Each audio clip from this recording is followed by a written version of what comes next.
Teu nome. Ah, 1837 a 1838. Gente, após a renúncia de Antônio Feijó, como eu já havia falado, já está no nosso amigo Araújo Lima, o último presidente do Brasil, que foi por pouquíssimo tempo, foi em 1940 só. Começou aqui, ó. Cala a boca. Bahia. Eu peço para vocês novamente que vocês lembrem dos locais onde ocorre isso. Tá? Se não essa criança conhece Maranhão, não, Bahia. É diferente. O nome da revolta vem na desse cara aqui, Francisco Sabino Álvares da Rocha Vieira. Médico, Francisco Sabino, na verdade, ele era médico. E eles tinham objetivos bem interessantes. E se você for pegar, cara, é o seguinte: o único que tem um objetivo real de retorno do reino era assassinar.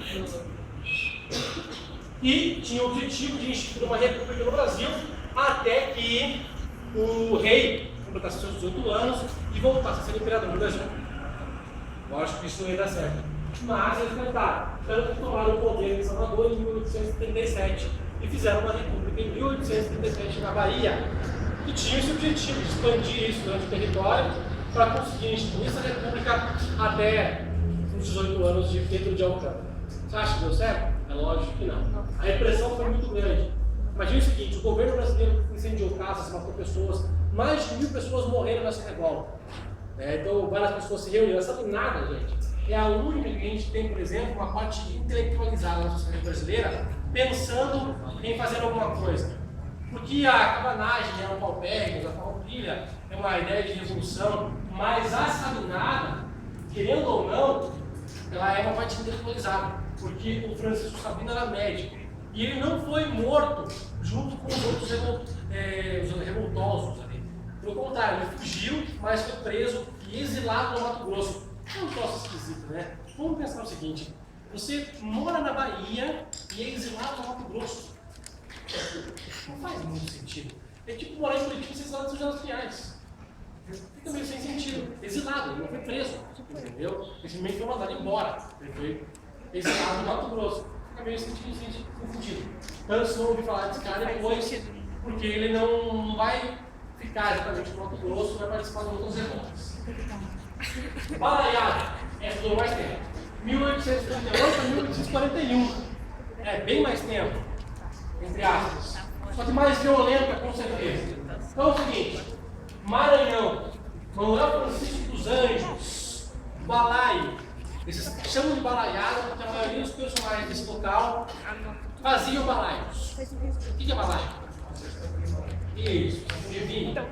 Então chamaram de balaiado. Que seja. Antecedentes. Gente. Eu só fico quieta. Francisco dos caras de... Gente, vamos ter... Gente, é o seguinte. Como toda a população pobre, logicamente o Maranhão estava em crise. E o Maranhão é uma das partes do Brasil que mexeu com o ciclo do algodão. O Brasil teve vários ciclos. O ciclo do pau-brasil, o ciclo do açúcar, o ciclo do algodão, o ciclo da borracha, o ciclo do ouro, o ciclo do café, o ciclo do café com leite e assim por diante. Vários. E logo a gente vai chegar no ciclo do café, que é o mais importante. Mas no Maranhão houve o ciclo do algodão. O Brasil foi um dos maiores exportadores de algodão do mundo também. Porém, os Estados Unidos da América já estavam independentes há bastante tempo, também produziam algodão. E houve, logicamente, uma rivalidade dos dois países. A produção do Maranhão decaiu muito e os Estados Unidos cresceram muito, fazendo com que a população do Maranhão entrasse em crise. Como sempre, lógico que os grandes fazendeiros não perdiam dinheiro. Quem perdia dinheiro era a população mais pobre, que sofria muito mais. A união desses povos é o grande objetivo na luta contra a miséria. E aparece um grupo bem legal, que também eram intelectuais urbanos, trabalhadores urbanos intelectuais, que eles chamaram de bentivis. Legal, né? Tanto que a revolta da balaiada começa com os bentivis. Literalmente. Inicia essa revolta contra os fazendeiros, que são os bentivis que vão iniciar isso daí. A população mais pobre normalmente não começa, precisa de um líder. Tá? E esses líderes aqui que vão iniciar essa revolta. Daí nós temos outros dois que são bem importantes. Bento da Chagas. Cara, esse cara é ex-escravo. Ele tinha mais ou menos 3 mil escravos junto com ele. Nossa. Bastante gente. Bastante gente. Já em Voz, que pertencia a uma alta patente do exército. É bem legal. Agora é o seguinte, né? É um monte de gente contra o Brasil com o objetivo de lutar contra isso daqui, que não sempre ocorre, que um dia falou em outras aulas ano passado. O Canuto, por exemplo, é um exemplo básico. Contestado também é um exemplo. Os cangaceiros também é o mesmo exemplo. Eles são paupérrimos com problemas sociais bem graves e o governo brasileiro, ao invés de resolver o problema, eles acabam resolvendo o problema da revolta e não resolvendo o problema das pessoas que estão passando fome. O que foi o que aconteceu? Para resolver esse problema aqui, o governo brasileiro federal enviar tropas para o Maranhão para resolver, cala a boca os dois, para resolver o problema dos revoltosos ali. E é isso que acontece, a maioria deles são presos e mortos, principalmente os últimos. Gente, a única revolta que falta para vocês é a revolta da Farroupilha. Deixei por último mesmo, é a maior que tem e a supostamente mais importante. Daí a grande questão, por que nunca dá certo, né? Se você pegar o território brasileiro, todas elas acontecem em lugares diferentes. Então nós temos a Bahia aqui, Maranhão ali, Rio Grande do Sul. Quer dizer, não é uma unidade. São em locais muito distantes. Então, não teria como dar certo realmente. É muito fácil resolver um problema, uma revolta isolada no estado. Seria mais difícil resolver uma revolta se fosse todo um país. É por isso que muitas revoltas do Brasil, eles queriam que era separatista, como separar o sul do país. Porque se você pegar a Europa é do tamanho do Brasil. Tá? A França é um país desse tamanho, assim, ó. É o tamanho do Paraná, é pequeno. Então seria muito mais fácil se resolver o problema do país, sendo vários países dentro do Brasil, ou do que um país gigantesco, onde tem um Distrito Federal no meio, que tenta comandar tudo, e na verdade não comanda nada.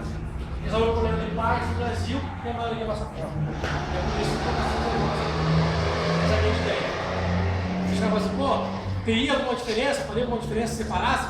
Provavelmente sim. É mais fácil ter um presidente ou um primeiro-ministro dentro de um país chamado Paraná do que ter um governador e um presidente num país chamado Brasil, que é muito maior e é difícil de cuidar. É bem mais complexo. Não é à toa que os países mais fracos economicamente são os maiores. Você pega lá, eu faço para os Estados Unidos é gigantesco. Sim, mas cada estado americano tem a sua independência. Lá não tem 83 senadores, lá tem um. E esse um tem poder pra cacete, o governador tem poder pra caramba. Então, assim, é muita independência em cada estado. E por isso que eles conseguem fortalecer cada estado. O Brasil não é assim.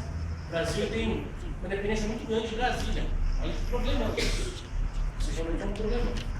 Em relação a isso que eu falei até agora, gente, alguma dúvida? Porque a gente vai ter mais uma aula, sabe Deus, com horários. E a prova de vocês era terça-feira, supostamente dia 12. Se não tiver na terça-feira, vai ir para segunda-feira, tá? Ou na quarta. Mas é durante aquela semana ali, tá lembrando vocês não esquecerem disso. Todo o conteúdo até agora, todo.